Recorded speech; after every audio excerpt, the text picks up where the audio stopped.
Hi, my name's Phil. I like talking about politics, and in this video I'd like to discuss the imminent formation of a forum for discussions between the UK and the EU on financial services, which is a good thing, as well as the divergence that is occurring to our financial sectors even as we speak, which is less of a good thing. But first, if you'd like to be notified of daily news in politics, please subscribe to the channel and click the bell notification icon.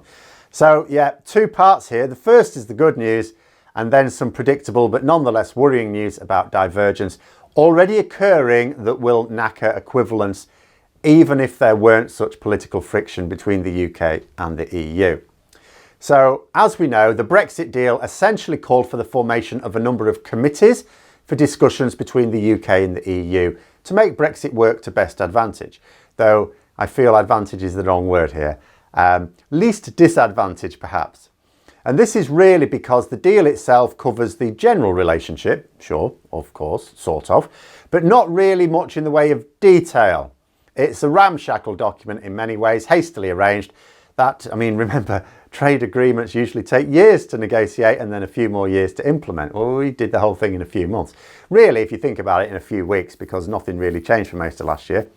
And of course, it's not going to always take into account how things will eventually need to work. Again, this is why we should have had an implementation period at least to work out the finer points before taking the plunge. But we didn't. But the deal also doesn't cover a lot of our economy. Financial services, for example, is the largest individual contributor to both our GDP and, from our point of view, our tax receipts. But the agreement did include provision for committees to discuss things like services, including financial services. So it looks like our government are going to agree the formation of this committee for discussions on financial services with the EU. Not to pave the way for things like equivalence. You know, as has been made crystal clear from day one, we will only get benefits where we sign up to the obligations. As the Commissioner for EU Financial Services said, we will not be recreating the conditions of the single market for the UK because the UK chose to leave. One day we'll choose to return, though slowly by the looks of things at the moment.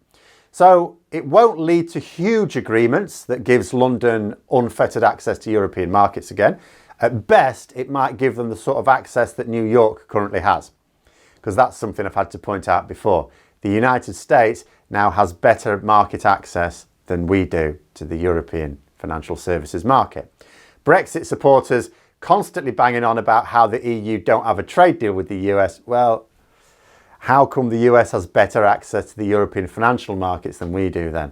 The fact is that the EU has numerous trade deals with the US and bilateral agreements.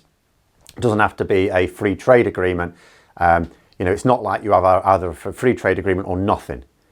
But it amounts to a lot more than we have with the EU right now. In addition, because they're behaving so badly now, the UK government, regarding our unilateral non-compliance and the withdrawal agreement, it's difficult to see how any new forum being set up is going to make much headway. Because there is a committee, for example, for discussing practical steps for improving the implementation of the Northern Ireland Protocol. But instead of engaging with it, Boris Johnson agreed to just ignore it. Bad faith acts like this are going to impose certain levels of mutual mistrust in all other Brexit forums. And I mean mutual mistrust, because we know what happens is, at the moment the UK government is acting in bad faith. So then what happens, that invites the EU to do something, play hardball with us. Then we see that as a perceived grievance that we have against them, and you get this whole tit-for-tat situation going on, which never ends. But it is still important to have these committees, because for me it comes down to the avoidance of misunderstandings. Because the big things that Boris Johnson wants, he's not really going to get. The EU is a large trading bloc. It acts in the interests of its members.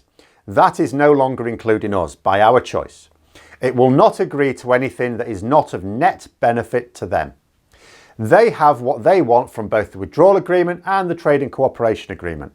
They also have the law and international opinion on their side in the current drama erupting from Brexit friction.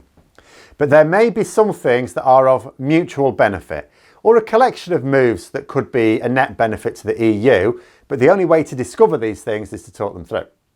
As EU members, it was very easy for us to understand one another. We were constantly told by people who worked in Brussels, Brussels was full of UK officials and politicians talking with officials and politicians from all the other countries in the EU. That helped promote understanding, particularly away from the spotlight of the media. The media weren't all that interested in what was going on in Brussels. All that's gone now. So these talking shops, which are essential in trying to revive that understanding, need to be set up. So the fact that we're going to get one and the government are actually engaging with that is good news. But there was another bit of financial news this week in that the UK has already begun diverging from the EU and vice versa in terms of management of the financial market. So Boris Johnson is, as with everything else Brexit related, forging ahead with his have cake and eat it line that he pushed for the last few years, despite it becoming crystal clear that it's based on a load of rubbish. It's not in fact going to be allowed in the way he's expressed it. The way this is being communicated in the Financial Times, which is of course the place I will go to every single time to find out about news affecting our financial markets, because it is a paper that lobbies on behalf of the financial markets, it's that the government are helping shady investors. These new rules are making it easier to trade in ways that allows people to avoid transparency of their financial dealings. This hiding of financial dealings is of course anathema to the EU, who have been forging ahead with rules that bring much greater transparency to financial affairs. That's what scared the crap out of so many Brexiteers in this country. Johnson is turning Britain into a pirate island. None of these Brexit plans will do anything to help ordinary people sharing the wealth of that nation. Quite the reverse. In fact, it is all designed to enrich the already fabulously wealthy so that they keep giving the Conservatives generous donations. Although they're not really generous. They're minor kickbacks when you consider what they're going to be making from this corruption. These kickbacks will then be used to keep the Conservatives in power. The combination of vast sums of money for campaigning and control of much of the media is intended to keep them in government. The fact that their political opponents spend more time squabbling amongst each other than focusing on the common threat to us all is a bonus for them. Naturally, not only does all this mean that more financial dealings in the UK will escape the taxman, but we get hit at the other end as well, because the EU don't want to link their markets with Pirate Island, so they will not only not agree to equivalence in areas still to be decided, but it's likely that they'll allow the ones already temporarily granted to lapse and not be renewed. Bearing in mind, what equivalence agreements the EU will agree to, will grant us, has got nothing to do with doing us a favour. It will only ever be in their interest. The small number of equivalents we've been granted, like 2 out of about 40, has been because it was in their interest to do so. If by our new rules it is no longer in their interest, they will remove them.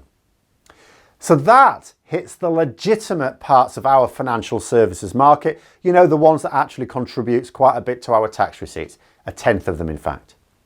Another interesting yet obvious thing reported by this Financial Times article on the matter, before the EU's financial rules were essentially, they were a compromise between the big three members. We talk about, all EU members and all the rest of it, but the larger and more powerful ones get the say in the bigger issues. And at the time, France, Germany and the UK. So the financial rules of the EU were set up for the interests of France, Germany and the UK, common interests. Well, the UK is no longer part of that equation. So now the rules are going to be designed to suit Germany and France. So not only are we diverging from the EU, they are doing so from us.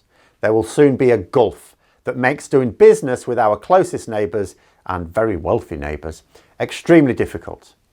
And the idea of making up that business elsewhere is laughable. People try this with all sorts of things, including goods. It's laughable for everything.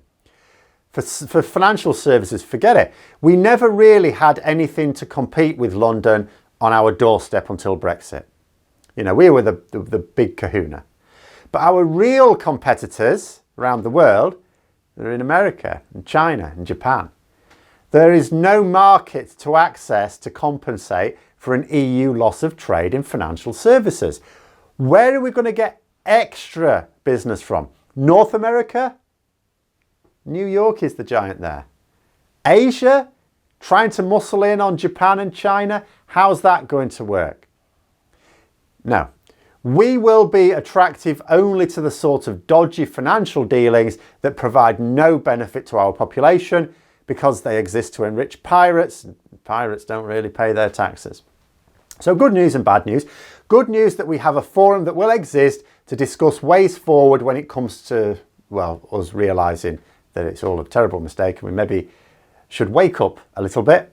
But bad news in that they won't be able to achieve anything until we actually do wake up from this nonsense. But there we go. Those are my thoughts. Let me know yours in the comments below. Hope you found the video interesting. If you did, don't forget to click the like button. And if you'd like to support the channel further, please also click the Patreon link for details. And until next time, I'll see you later.